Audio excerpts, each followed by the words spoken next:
को पूरी तरह से असत्य भी हम नहीं कह रहे हैं, लेकिन इसको समझना है कि जो कुछ आपने बताया है, ये जो वातावरण बनाया जा रहा है, ये पौराणिक शैली है। ठीक है ना? इसे इस रूप में समझें कि एक पौराणिक शैली है, अपनी बात कहने की एक शैली है।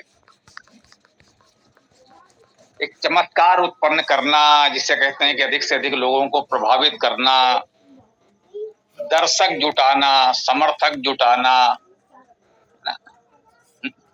किसी कलाकार का उद्देश्य होता है सामने आए हुए दर्शकों को प्रभावित करना, तो वो एक चमत्कारिक शैली है पुराणों की। उसमें हमें सत्य को जानना और समझना पड़ता है। मंत्र तो वेद में है और केवल वेद में है, वेद के अलावा कहीं मंत्र नहीं होते। ये हमारा बिल्कुल दृढ़ मत है, इसमें कोई संदेह नहीं है। और ये केवल मान्यता है, एक मत है। यूं कह लें कि वेद की रचनाओं को हम लोग मंत्र कहते हैं, उस अर्थ में अब है तो हैं, उसमें कोई वो बात नहीं है। लेकिन आप जिस तरह के मंत्र की बात कर रहे हैं, उसको एक अन्य छोटे से संदर्भ से हम समझने का प्रयास करें तो ये बात कुछ स्पष्ट हो जाएगी। जैसे एक बात और सुना होगा, कहते हैं गुरु मंत्र किसी को बताना नहीं चाहिए। गुरु मंत्र पर एक रोक होता है। गुरु किसी अपने विशेष शिष्य को कोई गुरु मंत्र देता है और कहता है भाई ये केवल और केवल तुम्हारे लिए है, ये किसी अन्य को मत बताना। यदि ये गुत्थी भी समझ में आ जाए, सुलझ जाए, तो ये जो आपने मंत्र जाल की बात कही है, वो बहुत कुछ सुलझ जाएगा। वेद के जो मंत्र हैं वो सबके लिए सुलभ हैं, सबको वही वेद पढ़ाए जा रहे हैं, तो इसमें ऐसा तो कोई मंत्र है नहीं ये मंत्र केवल तुम्हारे लिए है। ऋग्वेद के अंतिम सूक्त संगठन सूक्त में स्पष्ट हम पढ़ते हैं, समानो मंत्र समिति समाने समानम मना चित्तमेषाम समानम मंत्रम अभिमंत्रये वा समानेन वो हविषाजुहोम। स्पष्ट कह रहा है मंत्र समान हो और तुमको समान मंत्रों से अभिमंत्रित करता हूं, किसी का मंत्र अलग अलग नहीं हो सकता। स्पष्ट वेद मंत्र कह रहा है, अब इसके अतिरिक्त कोई प्रमाण की आवश्यकता मुझे तो नहीं है। ठीक, तो जो भी वेद मंत्र हैं वो सबके लिए हैं, उसमें किसी विशेष व्यक्ति के विशेष मंत्र की कोई अवधारणा संभव नहीं है। फिर भी ये बात पूरी तरह सत्य है कि गुरु अपने किसी सुयोग्य सुपात्र शिष्य को मंत्र देता है और कठोर निर्देश देता है ये किसी अन्य साथी को मत बताना, ये मंत्र केवल तुम्हारे लिए है, इस मंत्र के सुपात्र केवल तुम हो मेरी दृष्टि में। यदि बताना तो जब तुम उस पद पर हमारे स्थिति में आचार्य हो जाओगे, स्वाभाविक है उसी को बताता है जो उत्तराधिकारी के स्तर का होता है। तो हमारे बाद जब तुम आसीन होगे, हमारे उत्तराधिकारी होगे, फिर यदि कोई तुम्हारा ऐसा शिष्य हो जिसे तुम सुपात्र समझो तो बता सकते हो। ये कक्षा में सभी विद्यार्थियों को नहीं बताया जा सकता कि जैसे सभी मंत्र हम कक्षा में सभी विद्यार्थियों को पढ़ा रहे हैं, तो ये विशेष मंत्र इस तरह से सबको सार्वजनिक रूप से नहीं बताया जाएगा। अब वो कौन सा मंत्र है? जब वेद के सभी मंत्र सबको बताए जा रहे हैं तो ये अलग से मंत्र कहां से आया? तो यहां पर विचार कीजिए मंत्र शब्द का अर्थ क्या होता है। मंत्र शब्द या तो मन धातु से बनेगा जिसका अर्थ ही है विचार करना। मंत्र का अर्थ है विचार। मंत्र शब्द से एक शब्द बनता है मंत्रणा, और जिससे मंत्रणा करते हैं उसे कहते हैं मंत्री। कहते हैं मंत्र जानते नहीं और मंत्री बन गए, तो विनाश होना ही है राज्य का। मंत्री को मंत्र जानना चाहिए, एक तो वेद मंत्र जानने चाहिए और दूसरे इस प्रकार के भी कुछ मंत्र उसके पास होने चाहिए जिससे वो व्यवस्था का संचालन कर सके। तो मंत्रणा करना, जिससे हम मंत्रणा कर सकें, वो हमारा मंत्री होता है। मंत्र शब्द का अर्थ यहाँ स्पष्ट है, कुछ विशेष विचार, उस विशेष कार्य प्रणाली जो कुछ विशेष लोगों के बीच है, राजा और उनके मंत्री के बीच है, वो सबके पास नहीं होती, वो सार्वजनिक नहीं की जाती। कुछ बातें गोपनीय होती हैं, उच्च स्तरीय शासन के स्तर पर होती हैं। पद और गोपनीयता के शपथ लेते हैं, आज भी सबको नहीं बताते। तो वो मंत्र निश्चित रूप से सबको नहीं बताए जा सकते, हानिकारक होगा। जैसे हम स्पष्ट कहें कि गौरव जी हमारे साथ 15 वर्षों से कार्य कर रहे हैं, हमारे बहुत से रहस्य ये जानते हैं। आज हमने घोषित तौर पर कह दिया है कि यजुर्वेद और सामवेद तो हमारा पूर्ण है, ऋग्वेद और अथर्ववेद अपूर्ण है। ईश्वर की कृपा बनी रही तो उसे गौरव जी ही पूर्ण करेंगे। मैंने अपना कार्य एक प्रकार से विराम दे दिया है, गौरव जी को उत्तराधिकार दे दिया। अब अथर्ववेद और ऋग्वेद का भाष्य गौरव जी को पूर्ण करना है, कैसे करेंगे? तो हमारी जो कार्य प्रणाली है वो इन्होंने सीखी है, गुरु मंत्र है, और हमने गौरव जी को स्पष्ट बताया है, ये गुरु मंत्र पंजीरी की तरह मत बांटना। ये हम वेद भाष्य कैसे करते हैं, इतना प्रामाणिक, इतना सटीक, व्याकरण सम्मत भाष्य हम कैसे कर लेते हैं, ये रहस्य जाने को गौरव जी जानते हैं, और जो इनके साथी सहयोगी गिने चुने एक दो हैं, वो उसमें से एक अंश छोटा सा जानते हैं, लेकिन पूरा रहस्य केवल गौरव जी जानते हैं। और हमने कहा है ये यूं किसी को मत बताना, क्योंकि वो इसका उपहास उड़ाएगा। अच्छा, तो ऐसे हो जाता है इनका भाष्य जी। कार्य करने की एक प्रणाली होती है, एक तरीका होता है। तो ये जो रहस्य है, ये जो गुरु मंत्र हमने गौरव जी को दिया है, निश्चित रूप से हमने कठोरता से कहा है कि अपने मित्रों को मत बताना। जो बहुत विश्वसनीय साथी जुड़ेगा कि हाँ भाई, इस वेद कार्य में जैसे गौरव जी हमारे सहयोगी हैं, वैसे ही इनका जो सहायक सहयोगी हो पाएगा, उसको तो बताना ही पड़ेगा, अन्यथा कार्य आगे कैसे बढ़ेगा। लेकिन ऐसा नहीं कोई भी किसी रूप में जुड़ गया, चलो भाई हम भी आए, 4 दिन उन्हें सब रहस्य जाने, मन उचड़ गया, भाग खड़े हुए, अरे भाई वहां गए, अरे हाँ कुछ ऐसे ही कर देते हैं।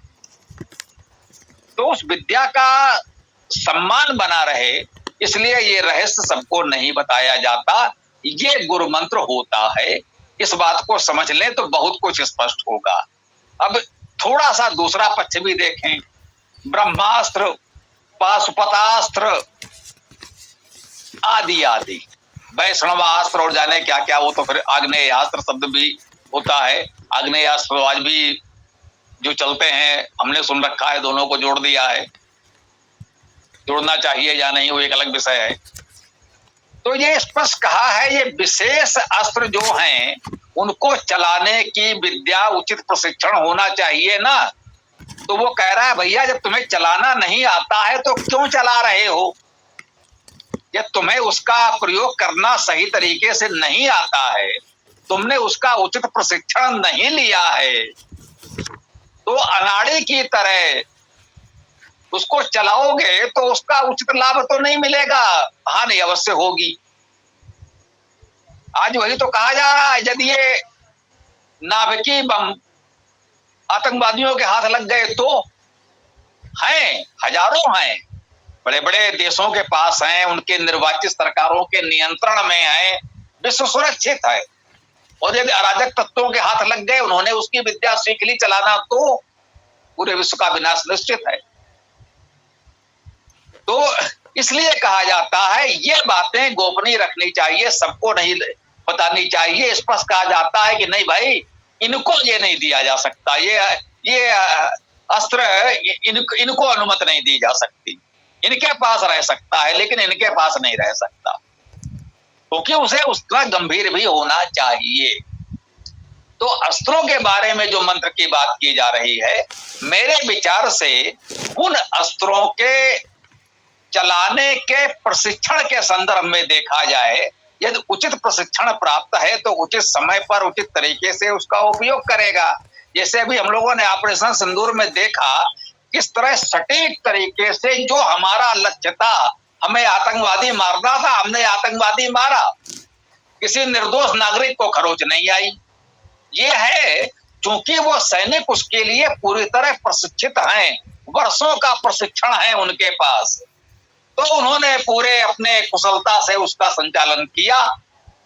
अब किसी को भी दे दो तो जिस आतंकवादी को मारना था वो तो बच जाएगा, निर्दोष लोग मारे जाएंगे, पूरे विश्व में हाहाकार होगा कि भाई ये क्या कर रहे हैं, ये तो जनता का विनाश कर रहे हैं, निर्दोष लोग मारे जा रहे हैं।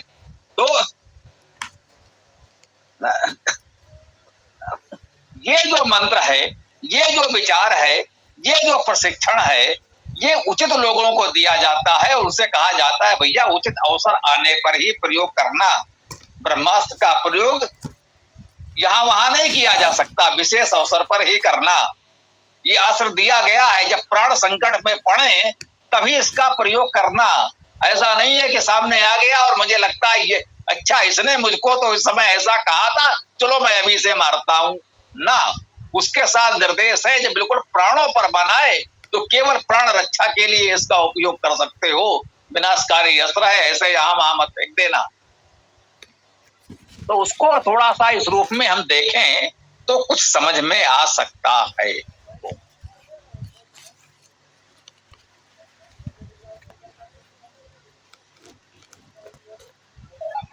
जो ये रामायण में आए या जो महाभारत में आए, जिनके माध्यम से इनको लोगों ने कार्य किए, वे क्या वेद मंत्रों से अलग है या उनको कोई जागरण का तरीका कुछ भिन्न रहा? जी जी, यदि ये बात रह गई है तो स्पष्ट कर दें। यदि कोई ऐसा सोच रहा है कि मंत्र का आशय कुछ शब्दों का समूह है, जैसे मान लीजिए वेद मंत्र ही हम पढ़ते हैं, तो उनके जागरण का तरीका यानी कोई तथाकथित पूजा पाठ अनुष्ठान ऐसा कर लेगा तो वे तथाकथित मंत्र जागृत हो जाएंगे, और फिर यदि वो उन मंत्रों को, उन शब्दों को कहीं दोहरा देगा, बोल देगा, पढ़ देगा कथित रूप से, तो वो जो चाहेगा उसकी इच्छा पूरी हो जाएगी। वो चाहेगा तो गंगा का प्रवाह बदल जाएगा, वो चाहेगा तो हिमालय उठकर यहां से वहां चला जाएगा, वो चाहेगा तो कोई मृत व्यक्ति जीवित हो जाएगा। भैया ये संभव नहीं है, ऋत का उल्लंघन संभव नहीं है, चमत्कार संभव नहीं है। जिसको दयानंद जी निरंतर कहते रहे हैं कि प्रकृति के विरुद्ध, या उन्होंने शब्द का प्रयोग किया है सृष्टि क्रम के विरुद्ध, संभव नहीं है।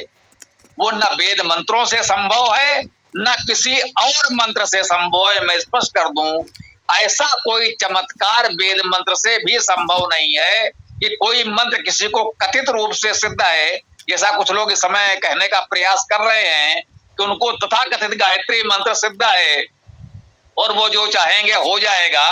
कोई जरा सबके सामने परीक्षण की परिस्थितियों में कुछ करके तो दिखाए।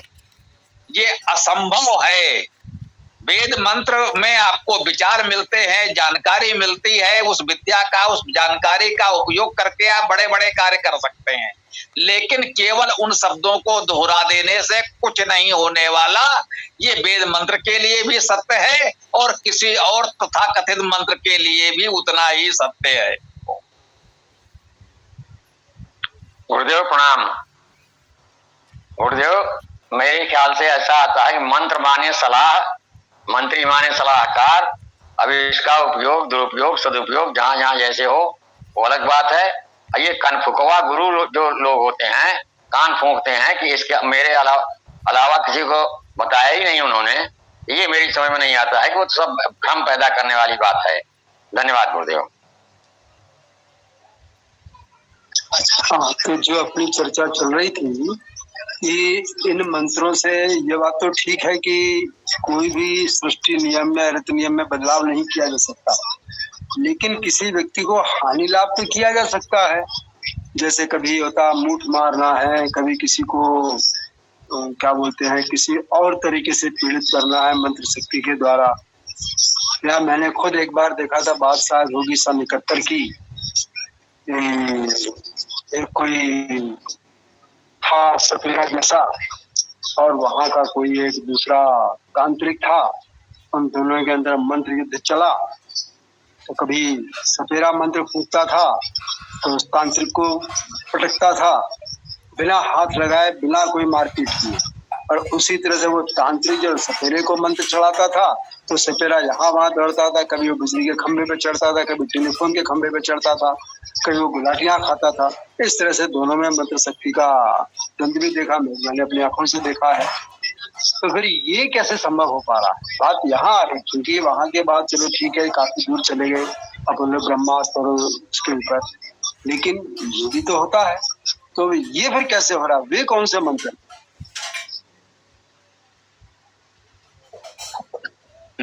ये जो आप बता रहे हैं ये कभी संभव नहीं है।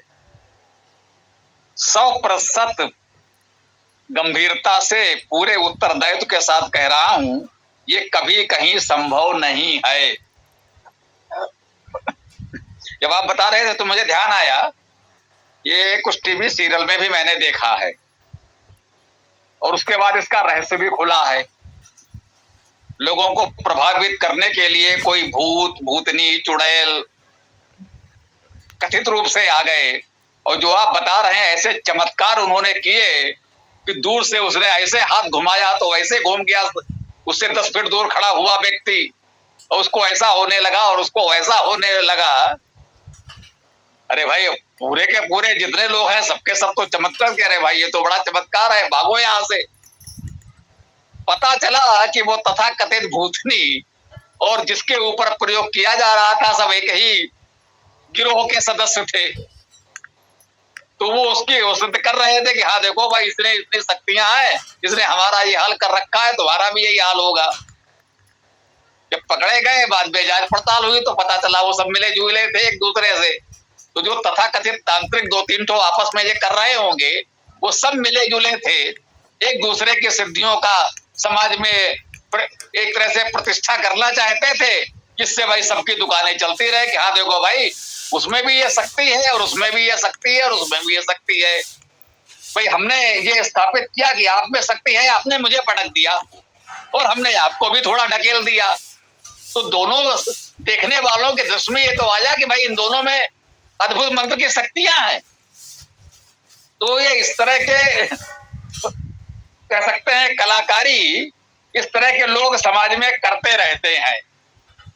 तो स्वाभाविक है 1971 में हम भी विद्यार्थी ही थे, बालक थे, आप भी बहुत वयस्क प्रौढ़ तो नहीं रहे होंगे लगता है। तो उस अवस्था में इस तरह की बातें लोगों को प्रभावित करने के लिए एक बात और स्पष्ट करने, जैसे आपने सुना नहीं, जादूगर मैजिशियन होते हैं और ये तथाकथित चमत्कारी बाबा जी होते हैं। तो दोनों में अंतर क्या है? बहुत सी बातें हैं, दोनों दिखाते हैं। एक जादूगर मंच पर वही करके दिखाता है और एक बाबा जी अपने आश्रम में वही करके दिखाते हैं। अंतर क्या है? जादूगर स्पष्ट रूप से कहता है ये कला है, ये भी एक साइंस है, विज्ञान है, उसी व्यवस्था से होता है। जो कुछ होता है वो प्रकृति के नियम से ही होता है, अलग कुछ नहीं होता। एक कला है, आप भी सीख सकते हैं। वो विद्वत वो सिखाता है, कहता है सीख करके आप भी हमारी तरह जादूगर बन सकते हैं, आप भी मंच पर ऐसे तथाकथित चमत्कार दिखा सकते हैं। बाबा जी कहते हैं कि उनको कोई देवी देवता, जिन, भूत प्रेत सिद्ध है, उससे एक चमत्कार करके दिखा पाते हैं। बस अंतर केवल इतना है, जैसे कहते हैं कि साईं बाबा के चमत्कार चलते थे, उस समय देश के प्रसिद्ध जादूगर पीसी सरकार थे, उन्होंने चुनौती दी, आइए आमने सामने मुकाबला कर लें। अब बाबा जी क्यों सामने आने लगे? बाबा जी तो कभी चुनौती स्वीकार नहीं करते, भैया उनके भक्तों की भीड़ है, उनकी रोजी रोटी चल रही है, चलने दीजिए, उनकी दुकान चल रही है, वो क्यों अपनी यहाँ पर चुनौती स्वीकार करके अपनी दुकान पट करेंगे? तो कहते हैं कि जादूगर एक सामान्य ग्रामीण का वेश बनाकर उनके दरबार में पहुंच गया, जैसे उनके बहुत भक्त थे, उनके भक्तों में सम्मिलित हो गया, एक भक्त की तरह पहुंचा। बाबा जी ने गए भैया, उन्हें सारे भक्तों की तरह उनको प्रणाम किया। बाबा जी हाँ क्या बात है, वो तो सारे भक्तों के साथ जो लीला करते थे उनके साथ भी करी। उन्होंने हाथ ऊपर उठाया, उन्होंने एक कुछ कहते हैं मान लो एक पेड़ा निकाल करके हवा में हाथ हिलाया और एक पेड़ा निकाल कर प्रसाद उनको दे दिया। अगले ने उनका पेड़ा देखा, कहें ठीक है, उसको तो मुंह में रखा।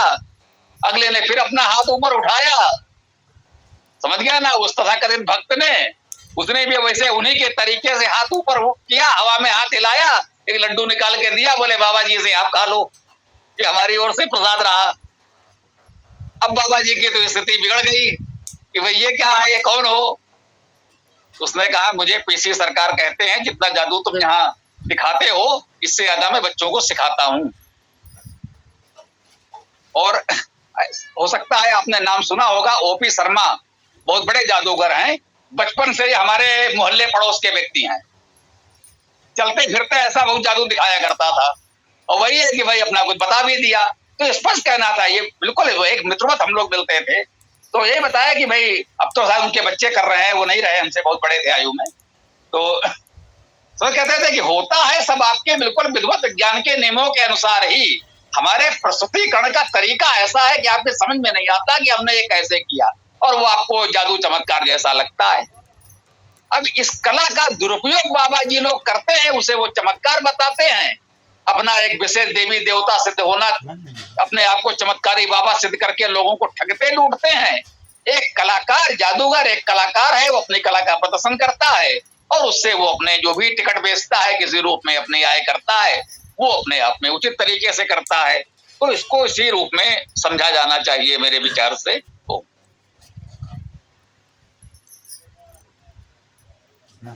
गुरुदेव प्रणाम। मैंने भी छोटे में देखा है, ये सपेरे, एक सपेरा और एक गांव का आदमी है। सपेरा बहुत दूर का था, नजदीक का नहीं था। वो लोग भी मंत्र से ऐसा खेल दिखाया करते थे। कभी जो उनको पतैया काटना लगती थी, कभी उनका बीन उनके मुंह में घुस जाता था, इस टाइप से होता था। लेकिन एक साइड था, दोनों तरफ से नहीं था, एक ही साइड था। वो सपेरा जो है वो एक्टिंग करता था। धन्यवाद गुरुदेव। पता नहीं क्या था। इसी प्रकार के कुछ कार्यक्रम होते हैं, मैंने बचपन देखे, कभी कभी हुआ, बच्चे शरारते भी होते हैं ना। हम लोग थे कहीं, उसको है तो धीरे से कहता, कान मेरे भैया काहे को बेइज्जती कराओगे, कुछ आटा दाल मिल जाता है, पेट पलने दो भाई। तो धीरे से उसने हमसे ये भी कहा, अरे काहे भंडा फोड़ोगे भैया, पेट पलने दो गरीब का। ठीक है भैया तुम करो। अब ठीक है, बच्चे हैं, बच्चे शरारत करके बहुत कुछ पकड़ भी लेते थे। हम लोग थे छोटे छोटे, कहीं पता चला कि आए हैं इस तरह के मोहल्ले में खेल दिखाने वाले। आपने कहा था फाल्गुन मास कहीं अगर हो तो बताइए, अगर आप कहें तो मैं उसका संदर्भ दे दूं, तो दे सकता हूं। मैंने गोपथ ब्राह्मण में खोज लिया है। गोपथ ब्राह्मण में क्या क्या खोज लिया है, बताइए, दीजिए।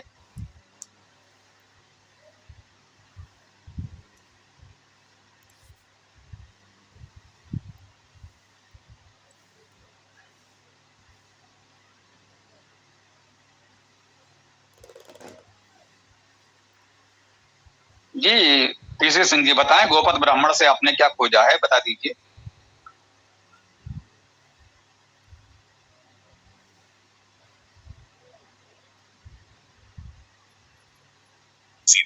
अरुण को उसकी देखरेख में रहने दिया। ढूंढते हैं पीसी सिंह जी, जैसे आपने दो व्यक्तियों के नाम लिए, पीसी सरकार और ये उसी तरह से हमारे भोपाल में भी आते हैं आनंद। तो उन्होंने एक बार अपने आप को रेल के पहिए से बांधा और काफी दूर तक गए, वहां खोलकर देखा गया जीवित रहे। तो ये तो पक्का है कि उनको जब बांधा गया है रेल के पहिए से, और रेल के पहिए का उस समय तो कोयले इंजन चलते थे और डीजल इंजन, तो वो जो पहिया चल रहा है तो वहां तो कहीं अलग से कोई जगह तो है नहीं, ना ही कहीं ऊपर नीचे जाने की संभावना है। तो फिर निश्चित रूप से कुछ तो ऐसा हो रहा है वहां पर, या तो अगर ये विज्ञान के नियमों के अंतर्गत हो रहा है जैसा सभी लोग कहते हैं, मैं भी इस बात को मानता हूँ, तो वो अपन लोग नहीं जान पा रहे, या वे लोग किसी तांत्रिक क्रिया के माध्यम से कर रहे हैं, तो वो फिर अलग बात है। जैसे अघोरी लोग करते हैं, तो अघोरी ये तो बोलने में बोल सकते हैं अघोर, जो घोर भयंकर नहीं है या भयभीत करने वाले नहीं है। ये बात तो संधि की दृष्टि से या उसकी दृष्टि से ठीक हो सकती है, लेकिन वे लोग भी तंत्र साधना कर रहे होते हैं। तब फिर ये चीजें जनमानस के अंदर एक विश्वास पैदा करते हैं। निश्चित रूप से मंत्र शक्ति या मंत्र धारण नाम से कोई अलग से विधा है जो आम लोगों के पास संभव नहीं। भैया ऐसा कोई व्यक्ति हो तो हमें मिले, कुछ हमारा भला कर सके तो मैं मानने लगूंगा।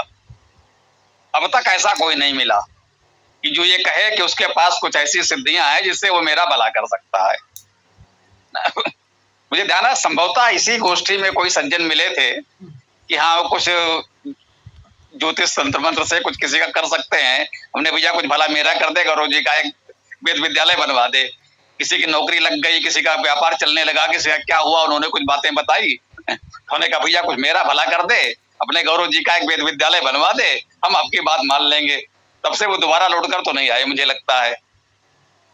तो हम तो प्रतीक्षा में हैं कोई ऐसा चमत्कारी व्यक्ति मिले जो हम लोगों का कुछ भला कर दे। भाई एक बढ़िया वेद विद्यालय वगैरह चलने लगे हम लोगों का, बड़ी अच्छी बात है, कुछ कर दे। कुछ लोगों के रोग आदि हो तो वो दूर कर दे, बताए भाई हम लोगों के आपस में जो दो चार लोग जानने वाले हैं, कुछ हमारे स्वास्थ्य के बारे में कुछ अच्छा कर सके, भाई कुछ हमारी समस्या वो दूर कर दे, हमारे और साथियों की कोई समस्या वो दूर कर दे। तो ऐसा कोई कर सके तो बहुत अच्छा लगेगा, मुझे स्वागत है। और जब तक ऐसा कोई नहीं मिलता है तब तक तो मैं यही कहूंगा ये सब केवल लोगों को ठगने लूटने का जंजाल है, उससे बचे तो अच्छा है।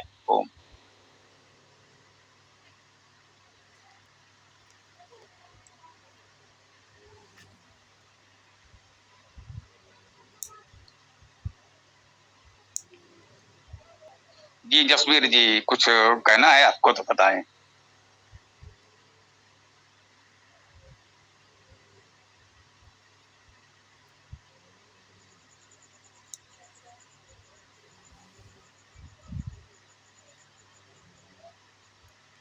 ठीक है सीताराम जी, देख लीजिए किसी और कोई बात नहीं है तो फिर विराम दे सकते हैं। हाँ, अगर किसी का कोई प्रश्न हो, चर्चा हो तो कर सकते हैं भी, ऐसा कोई समय नहीं हुआ है और समय की ऐसी कोई सीमा भी नहीं है। कोई बात हो तो रखिए।